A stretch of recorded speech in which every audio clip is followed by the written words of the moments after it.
എവിടേക്ക് പോണെന്നാ പറഞ്ഞേ? യൂണിവേഴ്സിറ്റി വരെ. രാത്രിയിലത്തെ ട്രെയിനിന് ടിക്കറ്റ് എടുത്തിട്ടുണ്ട്. ഒരാഴ്ച കഴിഞ്ഞേ വരും. അപ്പോഴേക്കും ലോൺ കിട്ടില്ലേ? എന്നിട്ട് വേണം നമുക്ക് ഈ കള്ള കഥകൾ അവസാനിപ്പിക്കാൻ. ഇവിടെ ഇല്ല, വീട്ടിലുണ്ട്. കൊടുക്കും. ഇത് കണ്ടോ? ഒറിജിനൽ ആൽഫി ചന്ദ്രകുടി വിവാഹം രജിസ്റ്റർ ചെയ്യാൻ അപ്ലൈ ചെയ്ത അപ്ലിക്കേഷൻ ഫോമാ. രജിസ്റ്റർ ഓഫീസിലെ കണ്ടെടുത്തതാ. ആൽഫിയുടെ ഒറിജിനൽ ഒപ്പ് ഇതിനകത്തുണ്ട്. ഈ ഒപ്പ് ഇവനിടണം, അല്ലെങ്കിൽ ഇവൻ ആൽഫി അല്ല. അതേതാ? ഞാൻ പപ്പയുടെ കൈ കൊടുക്കാം. വേണ്ട വേണ്ട, ഞാൻ കൊടുത്തോളാം. നീയും ഈടായിട്ട് അവനോട് കൂടിയിട്ടുണ്ട്. ഗൂഢാലോചനക്കാരെ എല്ലാത്തിനും ഒരുമിച്ച് ഞാൻ അകത്താക്കും. ഞാനിത് അമ്മാവന്റെ കയ്യിൽ കൊടുക്കാൻ പോവുകയാണ്. നീ പോലീസിന് ഇരിവുള്ള തയ്യാറായിക്കോ? നോക്കി നിൽക്കാതെ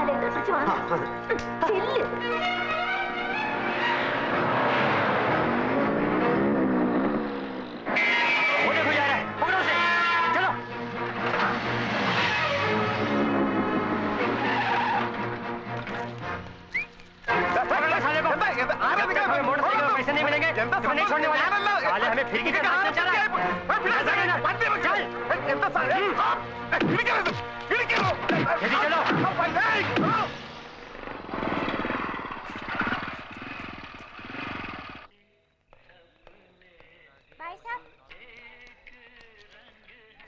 चिट्टी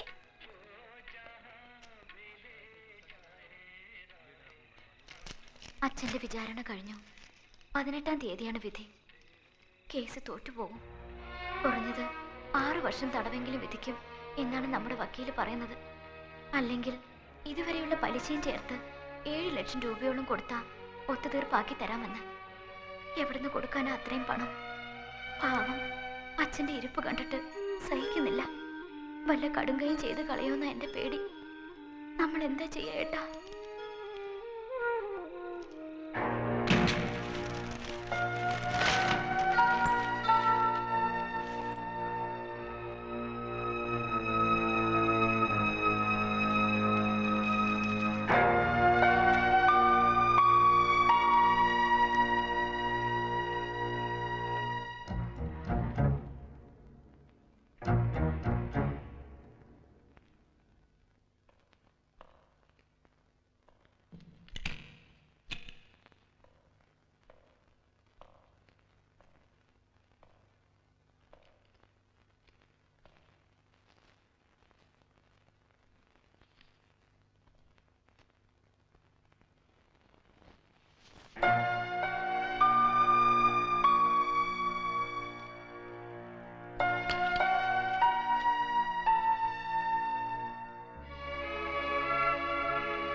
വർമ്മ സാർ കുളിക്കുന്നോ?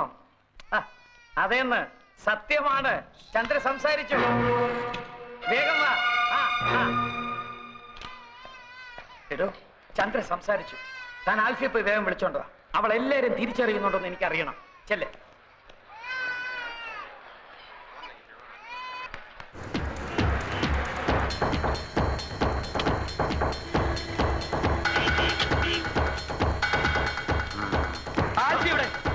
അവിടെ ഉണ്ട്. ഇവിടെ ആരെയും കാണാനില്ല. എവിടെ ആൽഫി? ഇതല്ലേ ആൽഫി? അയ്യോ, പറഞ്ഞതുപോലെ ഇയാൾ തന്നെയാണല്ലോ ആൽഫി. വെളിച്ചത്ത് കയറി വന്നപ്പോ എനിക്ക് പെട്ടെന്ന് കണ്ടുപിടിച്ചില്ല. ഞങ്ങൾക്ക് കുറച്ച് ഫാമിലി മാറ്റേഴ്സ് സംസാരിക്കാൻ. എന്താ ഇയാൾ പുറത്തു? താനേതാ? നമ്മളിവിടുത്തെ ആൽഫി. അപ്പൊ അവിടെ? അവിടെ അപ്പുകുട്ടൻ ആൽഫി. ഇവിടെ ഒരു ആൽഫി, അവിടെ ഒരു ആൽഫി, അപ്പുകുട്ടൻ ആൽഫി, എല്ലാം കൂടെ എത്ര എണ്ണണ്ടടാ? ഏതാടാ നീ? 100. 100 പേരോ? അതെ, 100 പേര്.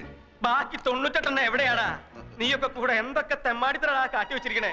എല്ലാം പുറത്താവാൻ പോവാ. ചന്ദ്ര സംസാരിച്ചു.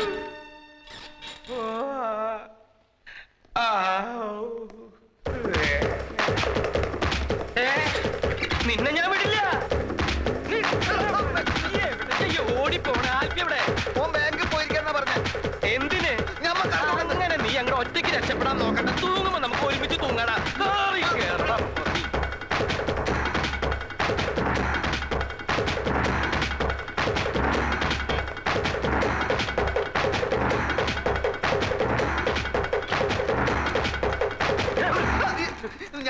ചതിച്ചു അപ്പുകുട്ട, എല്ലാം താറുമാറാവും പോകുന്നു. എന്ത് പറ്റി? ചന്ദ്രകുഞ്ഞ് സംസാരിച്ചു.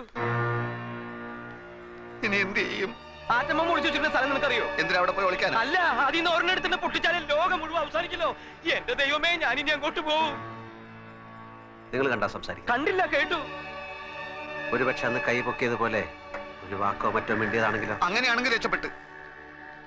ഏതായാലും പോയി നോക്കാം. ഞാൻ പുറത്ത് നിൽക്കാം, നിങ്ങളകത്ത് പോയി നോക്ക്. സംഗതി കുഴപ്പമാണെങ്കിൽ ഞാൻ മുങ്ങും. എങ്ങോട്ട്? പാതാളത്തിലേക്ക്. ഒരു വഴി ഞാൻ കണ്ടുവച്ചിട്ടുണ്ട്.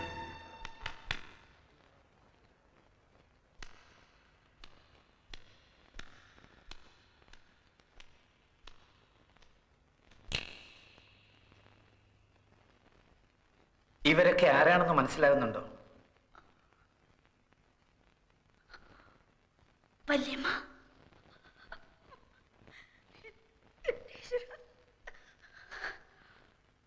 ശങ്കരമാവൻ,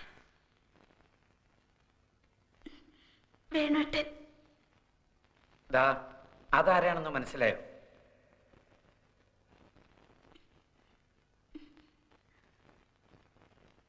ഇരവിയങ്കിൾ. വർമ്മങ്ങളും ആൽഫൊക്കെ ഇപ്പൊ വരും.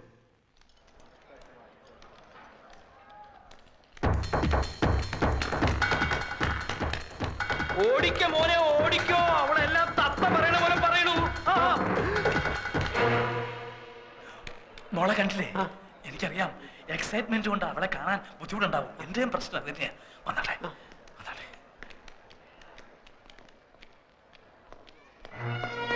എന്റെ ഈശ്വര, കുളിച്ചോണ്ട് നിൽക്കുമ്പോഴാ ഞാൻ വിവരം അറിഞ്ഞത്. കുളി തുടരണോ നിർത്തണോ എന്താ വേണ്ടെന്ന് അറിയാൻ വയ്യാത്ത ഒരവസ്ഥ. ശബ്ദത്തിന്റെ ഉച്ചസ്ഥായി മൗനം എന്ന് പറഞ്ഞതുപോലെ സന്തോഷത്തിന്റെ പാരമ്യത്തിൽ കണ്ണീര് വരും. ചിലപ്പോ ഹൃദയസ്തംഭനം വരെ ഉണ്ടാവാം. എന്റെ പ്രാർത്ഥന ഈശ്വരൻ കേട്ടു. അല്ല, നമ്മുടെ പ്രാർത്ഥന ഈശ്വരൻ കേട്ടു.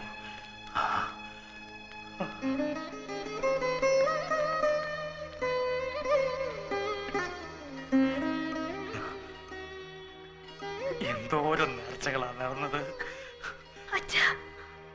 മതി, അച്ഛനത് മതി. കുർബേ, എന്തോ ഇന്ന് തന്നെ ചന്ദ്രയുടെ ആൽഫയുടെ പേരിൽ എല്ലാ ക്ഷേത്രങ്ങളും വഴിപാട് നടത്തണം.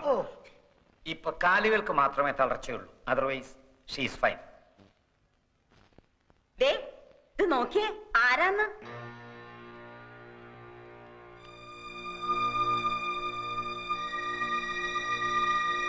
ആരാ?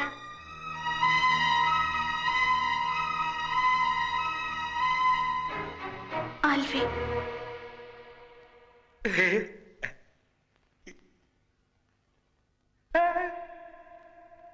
ഇനി നമുക്കെല്ലാവർക്കും പുറത്തേക്കൊന്ന് ഇറങ്ങിക്കൊടുക്കാം. ഒരു 5 മിനിറ്റ് ആൽഫിക്കും ചന്ദ്രയ്ക്കും മാത്രമായിട്ട്. Of course.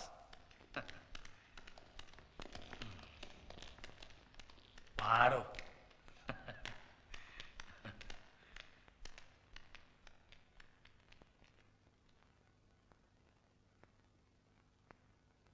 എന്തിനാ എന്നെ രക്ഷിച്ച്? എങ്ങനെ എങ്ങനെ നന്ദി പറയണമെന്ന് എനിക്കറിയില്ല. കട്ടിട്ട് കടന്നു കളയാൻ വേണ്ടിയൊന്നുമല്ല, അച്ഛനെ രക്ഷിക്കാൻ വേറെ വഴിയില്ലാത്തതുകൊണ്ട് ചെയ്തു പോയതാണ്. എനിക്ക് എല്ലാറ്റിനും എനിക്ക് മാപ്പ് തരണം. ആരോടൊന്നും പറയണ്ട. അപ്പു പോയി ആ പണം അയക്കൂ.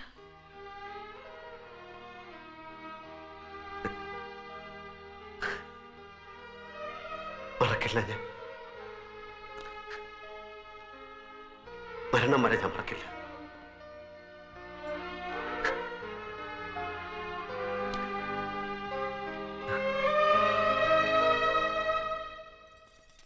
ഇന്നലെ മയങ്ങുന്ന നേരം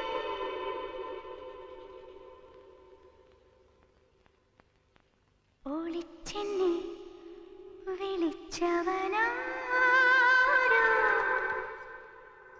കുളിരോ കനവോ.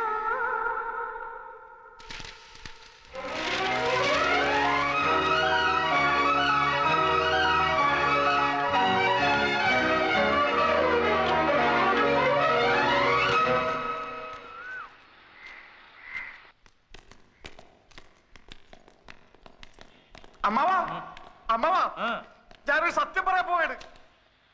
നീ എവിടെ ആയിരുന്നല്ലോ കുറച്ച് ദിവസം? അതൊക്കെ പിന്നെ പറയാം.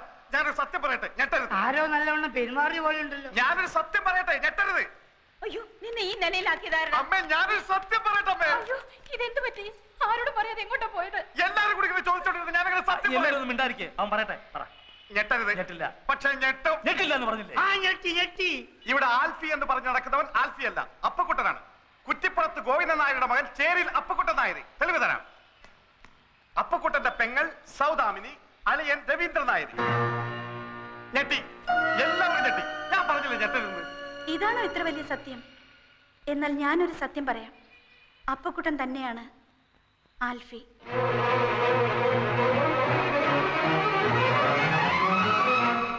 എന്താ മോളെ നീ പറയുന്നത്?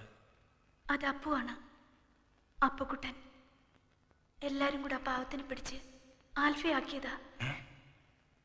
ഇരവി, എന്താണ് കേൾക്കുന്നത്?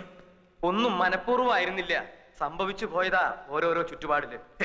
നടന്നതൊക്കെ ശരിയോ തെറ്റോ എന്ന് നോക്കിയിട്ട് ഇനി കാര്യമില്ല. ഹരിച്ചു നോക്കിയാലും ഗുണിച്ചു നോക്കിയാലും ലാഭല്ലേ ഉള്ളൂ. എനിക്ക് ഇപ്പോഴും ഒന്നും മനസ്സിലാവണില്ല. അപ്പൊ ആൽഫി എവിടെ? പറയാൻ എനിക്ക് വിഷമമുണ്ട്. പറയാതിരിക്കാൻ കഴിയാത്തതുകൊണ്ട് മാത്രം പറയാ. ലേഖ പറഞ്ഞില്ലേ, നീണ്ട മുടിയുള്ള നീല കണ്ണുള്ള എപ്പോഴും ഒരു കള്ളച്ചിരിയോടെ ധാരാളം തമാശകൾ പറഞ്ഞെന്നെ പൊട്ടിച്ചിരിപ്പിച്ച ചുറുചുറുക്കുള്ള ആൽഫി. മനസ്സ് മുഴുവൻ കൊടുത്ത് ഞാൻ സ്നേഹിച്ച ആൽഫി. വിവാഹത്തിന് തലേന്നാണ് ഞാൻ അറിഞ്ഞത് അയാൾക്കൊരു ഭാര്യയും കുട്ടിയും ഉണ്ടെന്ന്. ചോദിച്ചപ്പോ ഒരു കള്ളച്ചിരിയോടെ അയാൾ എന്നോട് പറഞ്ഞു, ജീവിതം ഒരു വലിയ തമാശയായിട്ടേ അയാൾ കണ്ടിട്ടുള്ളൂ എന്ന്. ആൽഫിയുടെ തമാശകളിൽ ഒന്നായിരുന്നു. ഞാനും വെറുത്തുപോയി. ഞാൻ എന്നെ തന്നെ വെറുത്തുപോയി. നിങ്ങളോടൊക്കെ എന്തു പറയണം, നിങ്ങളെയൊക്കെ എങ്ങനെ നേരിടണം എന്നാലോചിച്ച് തളർന്നപ്പോൾ ആത്മഹത്യ എന്നൊരു വഴി മാത്രമാണ് ഞാൻ മുന്നിൽ കണ്ടത്. അത് അപകടമായിരുന്നില്ല, സ്വയം നശിപ്പിക്കാനുള്ള ശ്രമമായിരുന്നു. ക്ഷമിക്കണം എന്ന് പറയാൻ മാത്രമേ എനിക്കാവൂ. എഴുന്നേക്കാൻ കഴിഞ്ഞിരുന്നെങ്കിൽ അച്ഛന്റെ കാലിൽ കെട്ടിപ്പിടിച്ച് മാപ്പ് ചോദിക്കാമായിരുന്നു. കച്ചവടം ഒന്ന് ശരിയായാല് കിട്ടുന്ന ലാഭം അപ്പപ്പോ കൊടുത്ത് ചന്ദ്രയുടെ കടം തീർക്കാം.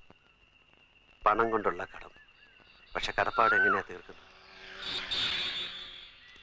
ഇനി താമസിപ്പിക്കാതെ വർമ്മ സാറിനെ കണ്ടുള്ള വാസ്തവം തുറന്നു പറയണം. അതിനു മുമ്പ് നമുക്കൊരു വലിയ കാര്യം ചെയ്യാനില്ലേ? നമുക്ക് ചന്ദ്രയെ നടത്തിക്കണ്ടേ? വേണം. എന്റെ കൂടെ നിൽക്കൂ. തളർന്നു പോയി എന്ന തോന്നൽ ആദ്യം ചന്ദ്രയുടെ മനസ്സിന് മായ്ക്കണം. പോകാൻ കഴിയില്ല എന്ന് വിചാരിക്കുന്നിടത്തെല്ലാം കൊണ്ടുപോകണം. കാണാൻ കഴിയില്ല എന്ന് വിചാരിക്കുന്ന കാര്യങ്ങളൊക്കെ കാണിച്ചു കൊടുക്കണം. ഡൺ. ഡൺ.